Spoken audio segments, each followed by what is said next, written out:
Did you know that right now, at this very moment, the universe is slowly dying? Not in a dramatic explosion, not in a sudden collapse, but in the quietest, most heartbreaking way imaginable.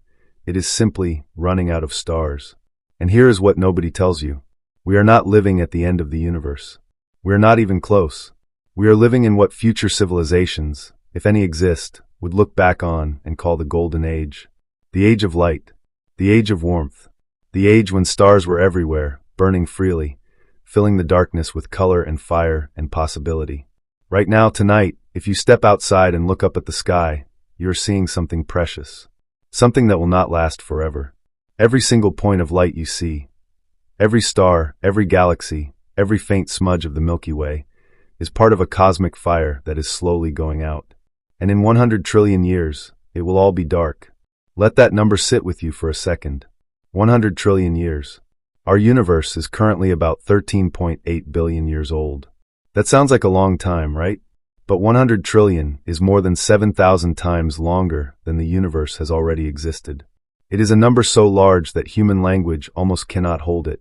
And yet, on the cosmic timescale of what comes after, it is nothing. Just the opening chapter. So what actually happens? What does the universe look like as the last stars burn out? What is left when the lights go off forever? And is there any chance at all, that something survives in the darkness that follows? This is the story of the far future. And it is the most mind-bending, most humbling, most quietly terrifying story in all of science. Let's start where we are right now. The universe today is a place of extraordinary violence and beauty. Stars are being born inside giant clouds of gas and dust. Galaxies are colliding and merging. Supernova explosions are scattering heavy elements across space. The iron in your blood, the calcium in your bones, the oxygen in every breath you take, all of it was forged inside dying stars and blasted outward into the universe billions of years ago. You are, in the most literal scientific sense, made of ancient starlight. But here is the thing about stars. They are not infinite. They run on fuel, specifically on hydrogen. Deep inside a star's core, hydrogen atoms are being crushed together under unimaginable pressure and temperature until they fuse into helium. That fusion reaction releases energy that pushes outward and keeps the star from collapsing under its own gravity. It is a constant tug-of-war between gravity pulling inward and fusion pushing outward. And for as long as there is hydrogen to burn, the star shines. Our own sun has been burning for about 4.6 billion years. It has roughly another 5 billion years of hydrogen fuel left. When it runs out, it will expand into a red giant, swallow Mercury, Venus, and possibly Earth, and then collapse into a small, dim ember called a white dwarf. No more fusion, no more light, just a slowly cooling crystal of carbon and oxygen drifting in the dark. Every star in the universe will eventually do something like this. The massive ones go out in spectacular supernova explosions, leaving behind neutron stars or black holes. The medium ones like our sun become white dwarfs. The smallest ones, the red dwarfs, burn so slowly and so efficiently that they will last for tens of trillions of years. But even they will eventually go out. And this is where things get really interesting. Right now, astronomers believe the universe's star formation rate is already declining. We passed the peak of cosmic star formation about 10 billion years ago. Back then, galaxies were churning out new stars at a ferocious rate, perhaps 10 times faster than they do today. Since then, the rate has been dropping. The universe is gradually using up its supply of cold gas, the raw material for new stars, and not replacing it fast enough. Think of it like a campfire. In the beginning, you have a huge pile of wood, and the fire is roaring. But you are not adding more wood. And very slowly, over an enormous stretch of time, the fire is getting smaller, dimmer, quieter. Eventually, the last log burns down to ash, and there is nothing left to ignite. The universe is that campfire, and we are somewhere in the middle of the night, while the fire is still burning beautifully, with no idea, emotionally, viscerally, what the darkness at the end of the night actually feels like. Now let us travel forward. Let us actually go there in our imagination and see what awaits. In about 1 billion years from now, the sun will have brightened enough that Earth's oceans will begin to evaporate. The surface will become hostile to complex life. In about 5 billion years, the sun swells, Earth is scorched or swallowed, and our solar system, as we know it, is gone. But zoom out to the galaxy, and nothing dramatic has happened yet. The Milky Way is still full of stars. Life could still exist elsewhere. The universe is still blazing with light. In about 4 to 5 billion years, something spectacular and terrifying happens. The Milky Way and the Andromeda galaxy collide. These two enormous spiral galaxies, which have been approaching each other for billions of years, finally merge into one massive elliptical galaxy. But here is the surprising part. When galaxies collide, the stars themselves almost never actually hit each other. Space is too vast, the distances between stars too enormous. Instead, the galaxies pass through each other like two swarms of fireflies, their gravitational forces reshaping everything, triggering new bursts of star formation, and eventually settling into one giant, slowly rotating system. Astronomers have already named this future galaxy Milkomeda. In Milkomeda, new stars are being born from the gas disturbed by the merger. But this is one of the last great bursts of stellar creation. After this, the gas supply runs low. Star formation slows to a trickle. The galaxy grows quieter. Over the next tens of billions of years, the remaining massive stars burn through their fuel quickly and die. Medium stars like the Sun live and die. And the galaxy is left increasingly dominated by long-lived red dwarf stars, small, faint, cool, reddish points of light, and the dead remnants of larger stars, white dwarfs, neutron stars, and black holes. Now let's jump ahead. Way ahead. 1 trillion years from now.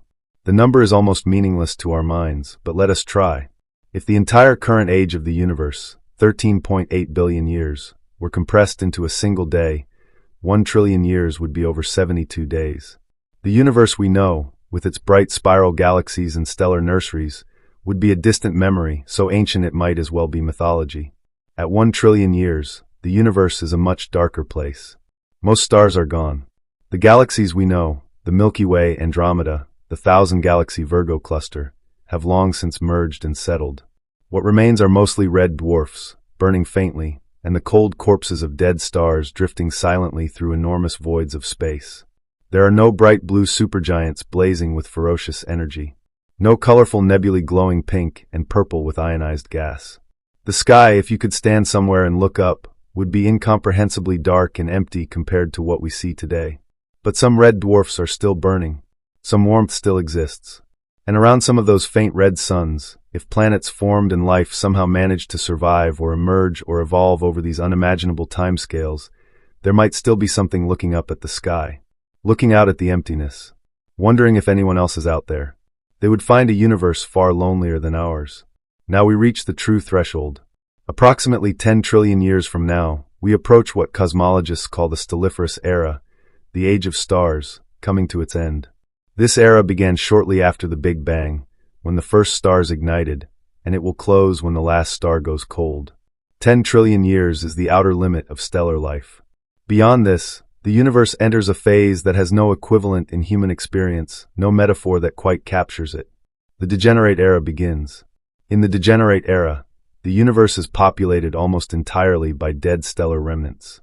White dwarfs, the cooling cores of former stars, drift through the dark in enormous numbers. There are also neutron stars, the ultradense remnants of massive stellar explosions, spinning slowly, their pulsating radio beams gradually fading as they lose energy. And scattered throughout are black holes, the ultimate dead ends of matter, warping space around them, accreting whatever faint wisps of gas or unfortunate objects drift close enough. White dwarfs are fascinating objects. They are incredibly dense. A teaspoon of white dwarf material would weigh about 5 tons on Earth. They are not generating energy through fusion. They are simply radiating away the heat that was left over from their stellar lives. A fresh white dwarf starts at temperatures of around 100,000 degrees. But over trillions of years, it cools. Slowly, relentlessly, and eventually, in theory, a white dwarf cools to the point where it emits no light at all, becoming what physicists call a black dwarf. Here is one of the strangest facts in all of cosmology. No black dwarfs exist yet. The universe is not old enough. Even the very first white dwarfs ever created have not had time to cool completely to black dwarfs. They are still faintly warm. But in the Degenerate Era, in those vast, incomprehensible trillions of years, they will slowly, silently, invisibly cool. And the universe will grow darker still. Now let us fast forward to something truly staggering. Around 10 to the power of 37 years from now. That is a 1 followed by 37 zeros. Something bizarre and deeply counterintuitive might happen. Protons, one of the fundamental building blocks of all matter, may begin to decay. This is still a theoretical prediction, not yet confirmed by experiment. But many models in particle physics suggest that protons are not perfectly stable. They have an incredibly long half-life, far longer than the current age of the universe, but over truly vast timescales, they may break down into lighter particles and radiation. If this is true, it means that the white dwarfs and neutron stars and everything made of ordinary matter will slowly dissolve. Not melt, not explode, just quietly, particle by particle, cease to be.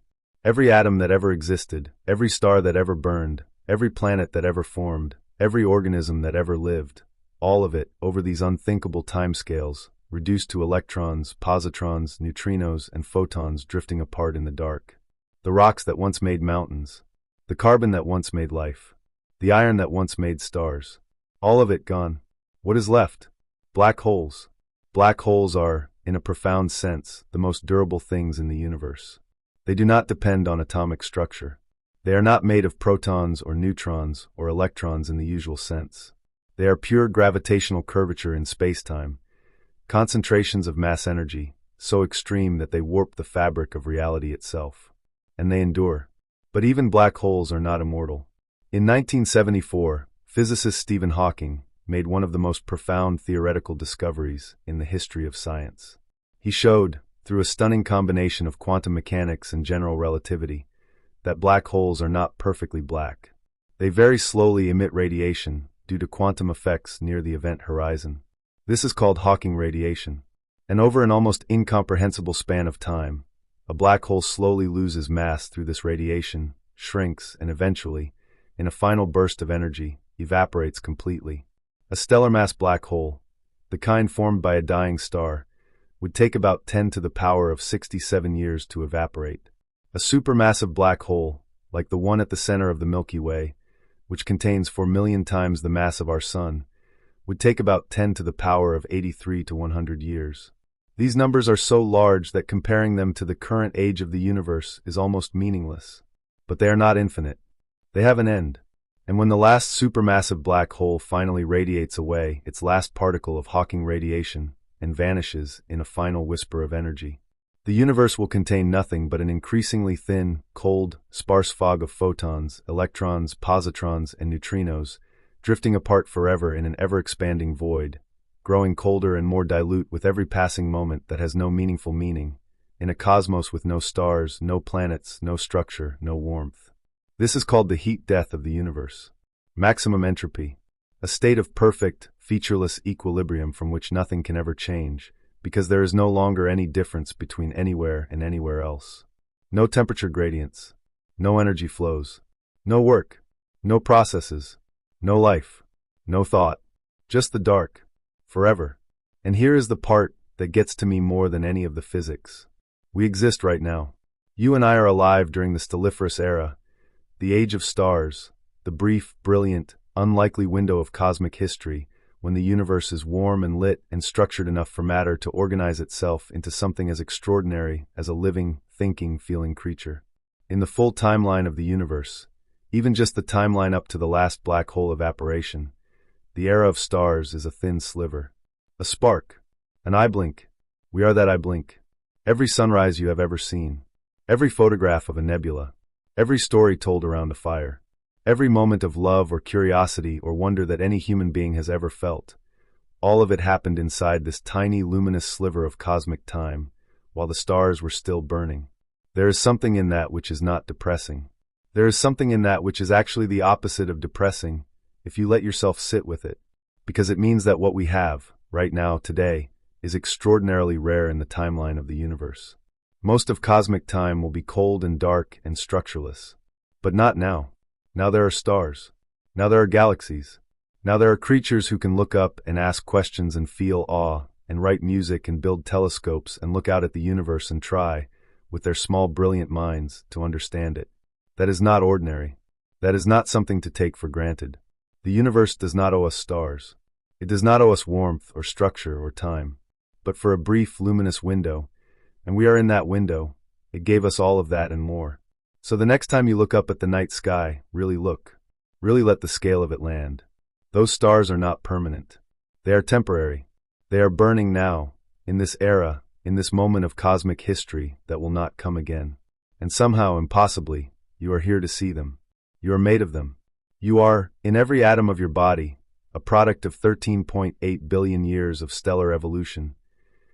A universe that burned and died and was reborn over and over until it produced something capable of looking back at itself with wonder. That is the universe's greatest trick. That is its most unlikely achievement. And you are part of it. The last star will go out in 100 trillion years. But right now, the sky is full of fire. Go outside tonight and look up, while you still can. And if this journey through the deep future left you feeling something, share this video with someone who loves the stars. Because this kind of knowledge, this kind of wonder, is too good to keep to yourself. Now here is what I want to ask you, and I genuinely want to know what you think. If somehow, impossibly, you could send a single message to whatever exists in the universe after the last star burns out, whatever intelligence or form of existence might arise in the darkness of the Degenerate Era, what would you say? Leave your answer in the comments. I read every single one.